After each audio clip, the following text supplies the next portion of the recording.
Hello praise the Lord everyone. प्रभु की स्तुति करता हूँ एक बार फिर से कि आप लोगों के बीच में और आपके साथ संगति करने का अवसर मिला।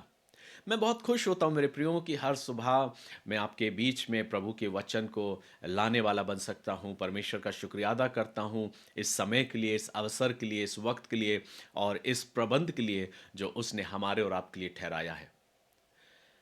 जब हम वचन को पढ़ते हैं मेरे प्रियो तो हम इन बातों को देखते हैं कि प्रभु अपने वचन से हमसे लगातार बात करते आया है और आज भी हम प्रभु से बातचीत करना चाहते हैं। इसलिए आइए हम इस बातचीत का सिलसिला आगे बढ़ाते हैं और मैं खुदा का खादिम होने के नाते, प्रभु का सेवक होने के नाते आप सभी का आज के इस मनन में मैं स्वागत करता हूं। ईश्वर पिता आप सभी को अपनी अपार आशीषों से परिपूर्ण करे। आइए हम वचन में चलेंगे और आज मैं आपसे बात करूंगा हबक्कूक की पुस्तक उसके दूसरे अध्याय की ओर। कल तक हमने देखा था कि हबक्कूक की एक शिकायत थी और हबक्कूक जो है वो अपने जीवन के द्वारा परमेश्वर के सम्मुख अपनी शिकायतों को रख रहा है और उसकी शिकायत कुछ इस प्रकार की है। वो उस अन्याय को नहीं देख पा रहा है, वो उस क्रूरता को नहीं देख पा रहा है जो उस समय के लोगों ने अपने उस सत्ता में, अपने उस राज में आते हुए लोगों के साथ दुर्व्यवहार किया था। हबक्कूक जो है उन परिस्थितियों को जब वो देखता है तो उसका मन विचलित हो जाता है और उसके अंदर भी एक जिज्ञासा, एक प्रश्न उठता है जो अक्सर हमारे और आपके जीवन में भी उठता है। वो परमेश्वर से पूछता है कि क्या परमेश्वर तुझे कुछ दिखाई नहीं देता? मैं कब तक तुझे पुकारूं, कब तक तुझसे प्रार्थना करूं? एक निश्चित समय तो बता, मुझे वक्त तो बता कि तू ऐसे लोगों को किस प्रकार से प्रतिफल देगा, तेरा न्याय कैसे होगा, तू इनके विषय में क्या सोचता जो निरंतर अपने जीवन में बुराई करते हैं, जिनकी जिंदगी में सिर्फ दुष्टता का काम है, जिनके जीवन में सिर्फ और सिर्फ दुष्टता करना ही है। ऐसे लोगों के प्रति हबक्कूक की एक प्रार्थना है और एक प्रश्न है। चूंकि उस समय बहुत कुछ घट रहा था, बहुत परिस्थितियां बिल्कुल विपरीत थीं और उन विपरीत परिस्थितियों में हबक्कूक बेचैन हो गया और वो परमेश्वर से प्रार्थना करता है। अक्सर हम और आप भी मेरे प्रियो कई बार जिंदगी के सफर में, जिंदगी के एक जीवन में, इस यात्रा में कई बार हम और आप भी बहुत बेचैन हो जाते हैं। लेकिन मेरे प्रियो बेचैन इसलिए होते हैं क्योंकि कई बार हम वचन को पढ़ते नहीं, खोलते नहीं और कई बार आपने देखा होगा, मैं हर बार आपको बोला हूं कि वचन को पढ़ने वाले बनिए, वचन को खोलने वाले बनिए। अगर कुछ हो गया तो हम तुरंत स्वयं अपने जीवन से परमेश्वर से प्रार्थना करने वाले नहीं बनना चाहते, हम दूसरी तरफ भागते हैं। परमेश्वर यह चाहता है कि हम स्वयं भी बैठें, प्रभु से बातचीत करें और उस समस्या का, उस बातों का हल निकलवाने वाले हों। परमेश्वर से बातचीत करें, उसका वचन क्या कह रहा है, उसके वचन में क्या लिखा है। सब कुछ प्रभु ने पहले से हमारे हमारे जिंदगी से जुड़े हुए तमाम सारे उन पहलुओं को अपने वचन के माध्यम से मुझे और आपको बताया है। लेकिन नहीं मेरे प्रियो, कई बार हमने अपने जीवन में प्रभु को और उसके कामों को और अपने जीवन को ऐसा आकलन कर लिया कि अगर हमने प्रभु के पास अपने जीवन को सौंप दिया है या हमने प्रभु को अपनी जिंदगी में अपना उद्धारकर्ता करके मान लिया और मैं अपने जीवन को अगर प्रभु के साथ व्यतीत कर रहा हूं तो समस्याएं और तकलीफें तो मेरी जिंदगी में आ ही नहीं सकती। मैं उन समस्या, उन तकलीफ और उन तमाम सारी प्रॉब्लम्स के लिए नहीं हूं, क्योंकि परमेश्वर ने मुझे अपनी आशीष दी है। उसने मुझे अपनी आशीष का भागी होने के लिए बुलाया है। लेकिन नहीं मेरे प्रियो, परमेश्वर का वचन हमें इस बात को बताता है कि उसने कहा कि एक ने घर उस चट्टान पर बनाया और दूसरे ने बालू पर बनाया। लेकिन समस्याएं, जो आंधी और तूफान है, वो दोनों घर से टकराई। जो बालू पर बना था उसका घर ढह गया, लेकिन जो चट्टान पर था वो स्थिर रहा। लेकिन एक बात उसमें जो कॉमन है वो ये है कि आंधी और तूफान दोनों घर से टकराए। ये इस ओर इशारा करता है कि इसकी अपने जीवन में इस बात की हम सोच बना के नहीं रखें कि अगर हम प्रभु के साथ चल रहे हैं तो तकलीफें हमारे और आपके जीवन में नहीं आएगी। मेरे प्रियो, ऐसा नहीं। प्रभु को इसलिए अपने जीवन में अब उसके साथ ना चलें और ये सोचते हो कि मेरे जीवन में कोई तकलीफ नहीं आएगी। लेकिन नहीं मेरे प्रियो, परमेश्वर उसके अवज में ये कहता कि मेरा अनुग्रह तेरे लिए पर्याप्त है। वचन को पढ़िए। खैर ये एक अलग विषय है और आने वाले दिनों में मैं इस विषय पर एक मनन को तैयार करने जा रहा हूं और परमेश्वर की आत्मा में होकर आपके बीच में उस मनन को रखूंगा ताकि हम और आप अपने जीवन को प्रभु के साथ इस प्रकार से चलाएं कि मेरा और आपका जीवन चाहे कैसी भी परिस्थितियों में क्यों ना हो, मैं अपने परमेश्वर के संग संग चलूंगा, विश्वास के साथ चलूंगा, क्योंकि उसका अनुग्रह ही मेरे लिए काफी है। चाहे चुनौतियां कैसी भी क्यों ना हो, परिस्थितियां कैसी भी क्यों ना हो, मैं ये नहीं कहूंगा कि प्रभु तेरा जवाब मुझे नहीं मिल रहा। लेकिन उन परिस्थितियों में, उन समयों में मैं अपने आप को मजबूत बनाऊंगा और दृढ़ करूंगा ताकि मैं प्रभु के संग चल सकूं। यहां जब इस वचन को हम पढ़ रहे हैं मेरे प्रियो, तो हबक्कूक की भी कुछ परिस्थिति ऐसी ही है। उसने उन विपरीत परिस्थितियों को देखते हुए, जिससे उसका मन विचलित हो गया, उन उन बातों को देखते हुए उसने परमेश्वर के सम्मुख ये प्रश्न किया कि क्या प्रभु तुझे कुछ दिखाई नहीं पड़ता? कई बार हम और आप भी अपने जीवन को कुछ ऐसे ही जीते हैं, जब हम उन दौरों से गुजरते हैं, जो तकलीफ, परेशानी, कई प्रकार की समस्याएं, हमारे विरोध में होने वाली कई ऐसी बातों को जब हम बोलते हैं, सुनते हैं, तो हमारा मन भी विचलित हो जाता है और हम ये प्रश्न करने लगते हैं और जवाब चाहते हैं प्रभु से तत्कालीन कि प्रभु तू अपने न्याय को हमारे जीवन में कब पूरा करेगा? तू ऐसे दुष्ट लोगों को अपने उनके कामों के अनुसार कैसे दंड देगा?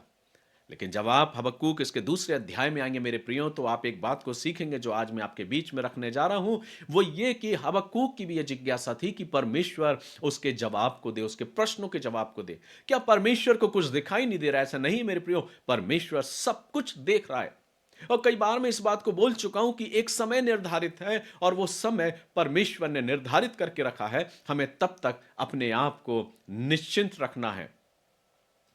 हमें अपने जीवन को प्रभु में अटूट और विश्वास बना के रखना है और ये नहीं सोचना है कि परमेश्वर को कुछ सुनाई नहीं देता, परमेश्वर कुछ दिखाई नहीं देता, वो कुछ करना ही नहीं चाहता। दुष्टों को हम देखते हैं कि वे फलते रहते हैं, उनको कोई किसी भी प्रकार की उन्हें उन्हें किसी भी प्रकार का कोई दंड नहीं मिल रहा। लेकिन ऐसा नहीं मेरे प्रियो, परमेश्वर ने सब कुछ निर्धारित किया। आइए हम वचन रूपी दर्पण में और हबक्कूक उसके दूसरे अध्याय में सीखने का प्रयास करते हैं। वचन कहता है कि हबक्कूक को परमेश्वर का उत्तर, मैं अपने पहरे पर खड़ा रहूंगा और गुम्मट पर चढ़कर ठहरा रहूंगा और ताकता रहूंगा कि मुझसे वह क्या कहेगा। यहां पर जब इस वचन को हम पढ़ते हैं, तो हबक्कूक के जीवन में इस बात को देखने को हमें मिलता है कि हबक्कूक बड़ी धैर्यता के साथ परमेश्वर के जवाब को सुनना चाहता है।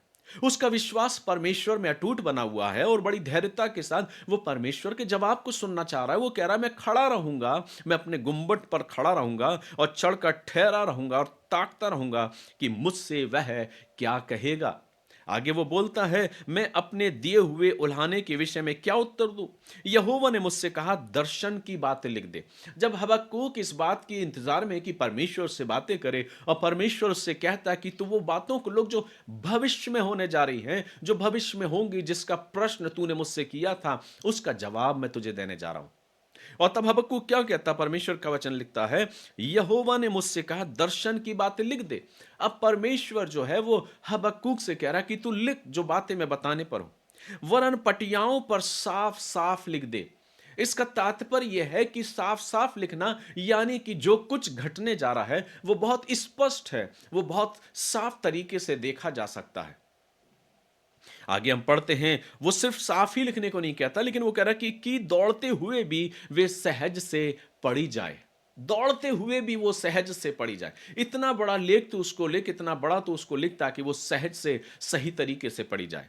क्योंकि इस दर्शन की बात नियत समय में पूरी होने वाली है। अर्थात ये इस ओर इशारा करती है कि हबक्कूक, जिस बातों का, जिस प्रार्थनाओं को तूने मेरे सम्मुख रखा, और तेरी एक शिकायत है कि मैं सुनता नहीं, मैं देखता नहीं, मुझे सब कुछ दिखाई देता है, मुझे सब कुछ सुनाई देता है, लेकिन मेरा समय निर्धारित है और मैं अपने समय के अनुसार अपने कामों को करता हूं।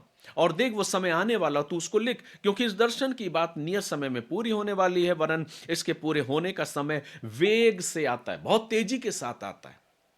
ऐसा नहीं कि वक्त निकल गया, मैं बहुत जल्द उनका न्याय करूंगा। और आगे कहता है, इसमें धोखा ना होगा, चाहे इसमें विलंब भी हो तो भी उसकी बाट जोते रहना। यह वचन इस ओर इंगित कर रहा है मेरे प्रियो, कि चाहे उसमें विलंब भी हो, देरी भी हो, तो भी तू बाट जोते रहना।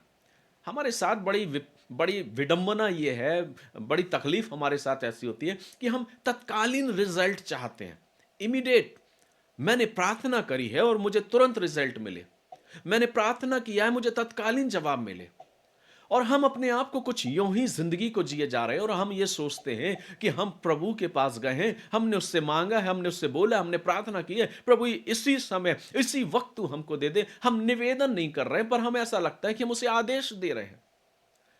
ऐसा नहीं मेरे प्रियो, परमेश्वर को हम आदेश नहीं दे सकते। वो परम पिता परमेश्वर है, हम उसके हाथों की बनाई हुई रचना है। हम उसके कामों को नहीं समझ सकते, क्योंकि जहां हमारी बुद्धि, हमारी सोच खत्म होती है, वहां से मेरे और आपके परमेश्वर की सोच प्रारंभ होती है। वो कहता है, जो कल्पनाएं मैं तुम्हारे लिए करता हूं वो हानि की नहीं पर लाभ की होती है। हमें उन बातों को समझना है मेरे प्रियो। बात सिर्फ इतनी सी है कि मुझे अपने आप को परमेश्वर में धैर्यता के साथ, विश्वास के साथ अपने विश्वास को प्रभु पे अटूट बनाकर रखना है और उसके समय पर करने वाले उस काम को जो वो अपने समय पर करेगा, उसका इंतजार करना है। मैं मानता हूं कि अक्सर हमको इंतजार अच्छा नहीं लगता। इंतजार किसको अच्छा लगता? कोई इंतजार पसंद नहीं करता। हम चाहते हैं कि सब कुछ हमारे लिए सब कुछ तत्कालीन हो जाए, जल्दी हो जाए। लेकिन जो परमेश्वर के साथ चलने वाले लोग हैं, जो प्रभु के संग संग चलने वाले लोग हैं, वो अपने जीवन में क्या कुछ घट रहा है, क्या कुछ उनके आसपास हो रहा है, क्या उनके जीवन के लिए कहा गया है, उस पर वो ध्यान नहीं देते। उनका ध्यान परमेश्वर के वचन की ओर होता है। और ये बहुत जरूरी भी है मेरे प्रियो, अगर हम परमेश्वर के वचन की ओर अपने ध्यान को केंद्रित करते हैं तो हमारे आसपास होने वाली घटनाओं की ओर हमारा ध्यान नहीं जाता। और अगर हम किसी विपरीत परिस्थितियों में पड़े भी हैं तो हम अपने ध्यान को हमारे प्रभु के साथ बना के रखते हैं। कल मैंने एक बात आपसे कहा था कि मैं निरंतर अपने जीवन में आनंद और मग्न रहता हूं, चाहे परिस्थितियां भी कैसी भी क्यों ना हो। हमें उस ओर ध्यान नहीं देना, हमें हमारे परमेश्वर पर, हमारे जीवित परमेश्वर पर भरोसा रखना है कि वो मेरे लिए सब कुछ उत्तम प्रबंध करेगा। वो मेरा पिता है, हमने उसे हे पिता करके पुकारा है मेरे प्रियो। वो मेरा मास्टर है, वो मेरा पिता है, वो मेरा मित्र है। एक ऐसा मित्र जो आपको कभी धोखा नहीं देगा। एक ऐसा जन जो कभी आपको धोखा नहीं देगा, आपका साथ नहीं छोड़ेगा। दुनिया और दुनिया के लोग तो आपके साथ को छोड़ देंगे, कौन कब आपके साथ को छोड़ दे मेरे प्रियो, इसका कुछ नहीं कहा जा सकता। लेकिन एक ऐसा है, एक ऐसा मित्र जो मेरा और आपका कभी साथ नहीं छोड़ेगा। ना दुख की घड़ी में, ना सुख की घड़ी में, वो हर घड़ी आपके और मेरे संग चलेगा। हबक्कूक ये कह रहा है कि प्रभु देख, तुझे क्या दिखाई नहीं पड़ रहा? मुझे ऐसा लग रहा है कि तू मेरी उन परिस्थितियों को नहीं समझ रहा, ना समझना चाहता है। लेकिन परमेश्वर हबक्कूक से कहता है, नहीं हबक्कूक, ऐसा नहीं है। मैं तेरी सारी समस्याओं को जानता है, मैं तुझे जवाब देता हूं। और तब वो कहता है, तू इस पट्टिका पे लिख और साफ साफ लिख कि वो दौड़ते हुए भी पढ़ने वाली हो सके, उसे आसानी से पढ़ा जा सके। बेशक विलंब हो पर तू बाट जोते रहना, क्योंकि मैं नियत समय में अपने काम को पूरा करूंगा और उनके दंड को जरूर दूंगा। आगे कहता, देख उसका मन फूला हुआ है, उसका मन सीधा नहीं है, परंतु धर्मी विश्वास के द्वारा ही जीवित रहेगा। विश्वास में बने रहिए मेरे प्रियो। अब विश्वास का तात्पर्य यह नहीं कि हमने प्रभु के साथ अपने संबंध को, अपने अटूट बंधन को बांध के रखा है तो प्रभु मेरे जीवन में कोई तकलीफ नहीं लाएगा। हमारी अक्सर प्रार्थनाएं ऐसी ही होती हैं। लेकिन नहीं मेरे प्रियो, हमें अपने जीवन में प्रभु से जब हम सामर्थ की कामना करते हैं, हम प्रभु से कहते हैं प्रभु अपनी सामर्थ से हमको भर, तो वो सामर्थ उस विपरीत परिस्थितियों में हमें और अधिक ढाढ़स प्रदान करती। सामर्थ का तात्पर्य ये नहीं कि हमने प्रभु की सामर्थ को ले लिया तो हम जाकर दुष्ट आत्माओं पर अपने अधिकारों को दिखाने लगे और सब कुछ ऐसे सामर्थ के काम, जैसा कि हमारी जिज्ञासा होती है, हमारी प्रार्थना होती। प्रभु अपनी सामर्थ से भर कि मैं और बहुत से अद्भुत अद्भुत कामों को करने पाऊं। आप सामर्थ को क्या लेके सोचते हैं मुझे नहीं मालूम, लेकिन मैं अपने आप को जब परमेश्वर के वचन में देखता हूं और अपने आप को प्रभु के वचन में जब आकलन करता हूं तो मैं कहता हूं, प्रभु तू मुझे अपनी सामर्थ से भर, ताकि मैं अपने जीवन में अपनी कमजोरियों में, जब विपरीत परिस्थितियां हों, विपरीत पल हों मेरे प्रियो, तो मैं अपने आप को मजबूत बना रखूं और अपने विश्वास को कमजोर ना हो सकूं, करने वाला हो सकूं। उस सामर्थ को मैं अपने विश्वास को उन विपरीत परिस्थितियों में इस्तेमाल करूंगा, ताकि मैं अपने आप को और अधिक सामर्थी महसूस करूं विपरीत परिस्थितियों में। परमेश्वर हबक्कूक से कहता, वो सब कुछ होगा, इसलिए तो अपने जीवन में मुझ पर विश्वास कर, धैर्य रख, निश्चिंत रह। एक समय में मैं अपने न्याय को, अपने दंड को जरूर दूंगा। आज हम कितने बेचैन होते हैं कि हमारी प्रार्थनाओं के जवाब नहीं मिलते, हमें उत्तर नहीं मिलते, तो हम बेचैन हो जाते हैं। आगे पढ़िएगा तो वचन लिखता है, परमेश्वर वचन कहता है, क्या वे सब उस दृष्टांत चलाकर और उस पर ताना मारकर ना कहेंगे, हाय उस पर जो पराया धन छीन छीन कर धनवान हो जाता है, कब तक? परमेश्वर हाय की घोषणा कर रहा है, उन पर हाय लगा रहा है और वो कह रहा है कि कब तक। परमेश्वर का वचन इस बात को बताने का प्रयास कर रहा है कि हाय उस पर जो अपना घर बंधक की वस्तुओं से भर लेता है। ये वे लोग हैं जो अपने जीवन में सिर्फ अपने स्वार्थ और अपनी विषय में विचार कर रहे हैं। मेरे प्रियो, अगर हम किसी भी रीति से इस प्रकार के जीवन को जीते मेरे प्रियो, तो ये बात निश्चित है कि अगर किसी भी रीति से गलत तरीके से अर्जित किया हुआ कुछ भी चीज हम अपने पास अगर रखते हैं मेरे प्रियो, तो परमेश्वर उन सब कामों को, उन सब बातों को जानता है और उसका हिसाब हमें जरूर देना पड़ेगा। लेकिन अक्सर हम और आप अपने जीवन में इस बात को देखते हैं कि हमें खौफ नहीं, परमेश्वर के ना वचन का, ना परमेश्वर का, ना खुदा का हमें डर ही नहीं है और हम बेखौफ अपनी ज़िंदगी को जिए जाते हैं। लेकिन एक पल आता है जब हम कहते हैं कि जो कुछ मैंने किया वो गलत किया है और उसका प्रतिफल मैं अपने जीवन में पा रहा हूँ। इसलिए पहले समय से पहले ही अपने जीवन को खुदा के हाथों में सौंप दें, प्रभु से कहें, प्रभु मैं क्षमा चाहता हूँ और मैं प्रार्थना करता हूँ कि मेरे जीवन को ऐसा बना प्रभु कि मैं तेरे वचन के अनुसार अपने जीवन को जीने पाऊँ। क्या तकलीफ है मेरे प्रियो, क्या कमियां हैं हमारी जिंदगी में? कोई कमी नहीं, परमेश्वर ने हमें हर प्रकार से भरपूरी की आशीष दी है। लेकिन हमारा ध्यान ज्यादातर उन मटेरियल थिंग्स पर लगा रहता है, उन भौतिक वस्तुओं की ओर लगा रहता है। लेकिन ऐसा नहीं मेरे प्रियो, परमेश्वर मेरे लिए हर कुछ प्रबंध करता है। हम अपने ध्यान को अगर प्रभु की ओर उठाते हैं तो प्रभु हमारे लिए सब कुछ पूरा करता है। परमेश्वर का वचन एक लंबी लिस्ट कहता है, हाय उन पर जो न्याय के साथ लाभ उठाते हैं, हाय उन पर जिन्होंने एक दूसरे के ऊपर अन्याय किया हुआ। और एक लंबी लिस्ट हमको देखने को मिलती है जो तकरीबन 18वें पद तक, 19वें पद तक जाती है। और एक हाय की रीति से परमेश्वर उनको घोषणा कर रहा है, उनको उनके ऊपर हाय कर रहा है कि धिक्कार है ऐसे लोगों पर। लेकिन परमेश्वर अपने दंड को अवश्य लेकर आएगा। इस बात को उसने हबक्कूक को दर्शा दी, इसलिए कहा तू पटिका पर स्पष्ट स्पष्ट लिख ले ताकि दौड़ते हुए भी वो दिखाई दे, वो पढ़ने वाला हो सके। और अगर तू विलंब भी हो तो तू धैर्य रखना, ठहरे रहना और बाट जोते रहना, क्योंकि इस नियत समय पे मैं अपने काम को पूरा करूंगा। अंत में परमेश्वर अपने 20वें पद में इस बात को कहता, परंतु पर अपने पवित्र यहोवा अपने पवित्र मंदिर में है, समस्त पृथ्वी उसके सम्मुख शांत रहे। दूसरा अध्याय जो विशेष है मेरे प्रियो, वो इस बात को मुझे बताता है कि मैं और आप अपने जीवन में परमेश्वर के उस न्याय, परमेश्वर के प्रति अपने धैर्य और अपने विश्वास और उसके समय का इंतजार करने वाले बने। हर चीज तत्कालीन की घोषणा ना करें। ये ना सोचे कि प्रभु एक ऐसा प्रभु है कि जिसको हम कहेंगे ये कर तो वो कर देगा, उससे कहें कि प्रभु ये चाहिए तो वो मुझे तत्कालीन मिल ना। मेरे प्रियो, ऐसा नहीं। हम प्रभु के साथ ऐसे नहीं चले कि जो कुछ हमने बोला प्रभु हमारे लिए सब कुछ कर दे। नहीं मेरे प्रियो, वो मेरा पिता है, वो मेरा खुदा है, वो मेरा परमेश्वर है। हम उसे आदेश नहीं दे सकते। कई बार हम इन बातों को देखते हैं कि हम अपनी दुआओं में परमेश्वर को आदेश देने वाले बन जाते हैं, प्रभु हम ऐसा ही चाह रहे हैं, हमको यही चाहिए। नहीं मेरे प्रियो, वचन को पढ़िए, वचन को खोलिए और देखिए, सीखिए। आने वाले दिनों में बहुत सारे वचन को, उन संदेशों को मैं आपके बीच में लाने का प्रयास करूंगा। खुदा के अनुग्रह में होके, परमेश्वर की आत्मा की अगुवाई में होके प्रभु मेरे मन को तैयार करे और उन बातों को जो परमेश्वर अपने लोगों तक, आप तक पहुंचाना चाहता है, उसके लिए मुझे तैयार करे। और मैं इन विषयों को तैयार कर रहा हूं कि आपके बीच में इन पर मैं बातचीत कर सकूं। धोखे में ना रहे मेरे प्रियो, गफलत में ना पड़े। अपनी जिंदगी को ऐसा ना बनाएं कि आज हम ये सोचने लगे कि अगर हम प्रभु के साथ चल रहे तो प्रभु मेरे लिए सब कुछ हरा हरा कर दे। ऐसा नहीं मेरे प्रियो।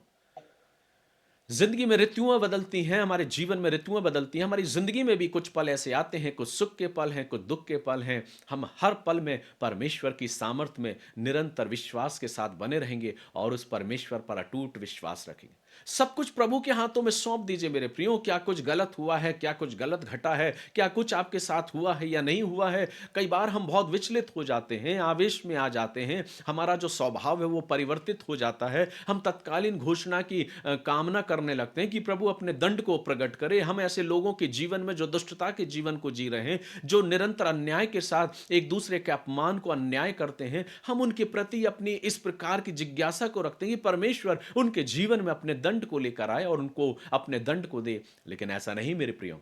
हम उस काम को जो परमेश्वर का काम है उसे प्रभु के हाथ में सौंप दें। मेरा और आपका काम है प्रार्थना करना।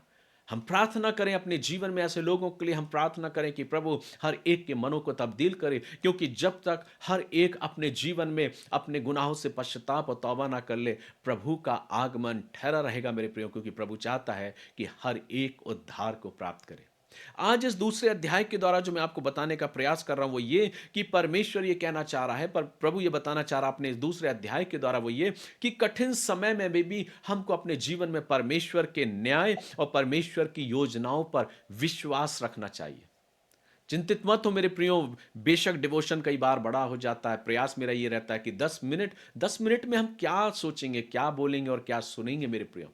लेकिन जब हम दिन भर परमेश्वर के वचन में डूब कर परमेश्वर से जब बातचीत करने का प्रयास करते हैं तो प्रभु अपनी उन बातों को उजागर करता है जो मेरे और आपके लिए मेरी जिंदगी को, मेरी रूहानी जिंदगी को, मेरी आत्मिक जीवन को बढ़ाने में मेरी अगुवाई करती है।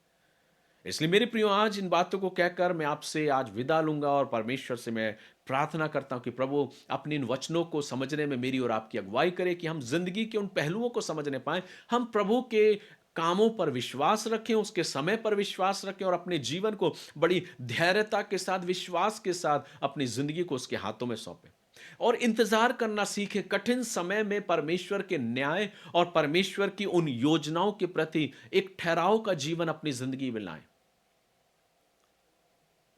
और जब हम ऐसे जीवन को जिएंगे तो प्रभु हमारे और आपकी जिंदगी को ऐसा बनाएगा कि फिर हमें कुछ फर्क नहीं पड़ेगा कि परिस्थितियां कैसी हैं, क्योंकि हमारा ध्यान तो हमारे प्रभु की ओर लगा रहेगा।